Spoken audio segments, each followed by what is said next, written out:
Hatam tayın, kellerini alsam, öylensem, paşalığın yarısını alsam deyip arzu edip gelen Ahıt Pervan.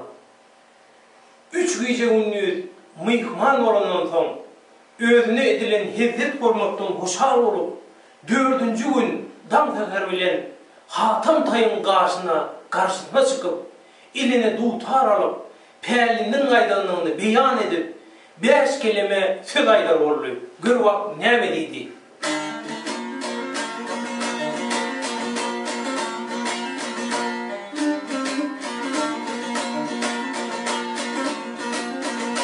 Yar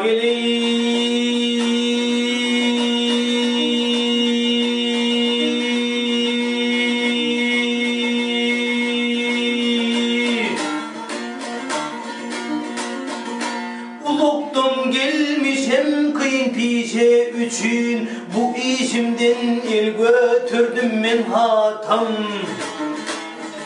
Bir güne eyledim, günahımı geçkin, ruhsat berden ıyda gaydar men hatam. Ey bir güne işledim, günahımı geçkin, bir güne eyledim, günahımı geçkin, ruhsat berden ıyda gaydar men hatam.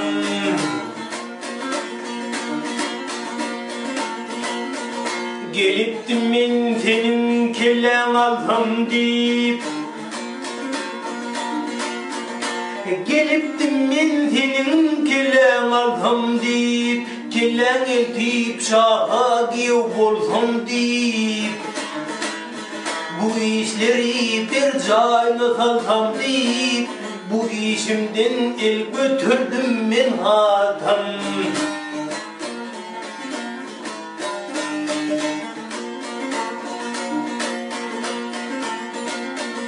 İndi senin deyin ansat dürümül, İndi senin deyin ansat dürümül, seni öldürenin özü baynamaz. Mert yigitler munda işe karamaz, men karadım namar dikenim atan. Ey mert yigitler munda işe karamaz, koç yigitler munda işe karamaz, men karadım namar dikenim atan.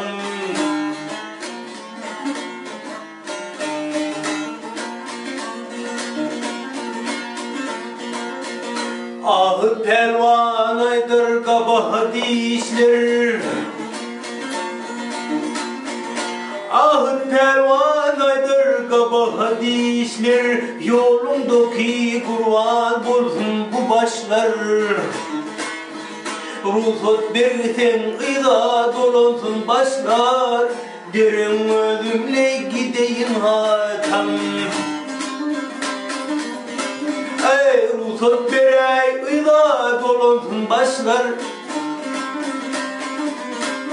ey ruhsat bersen ıyda dolansın başlar, derin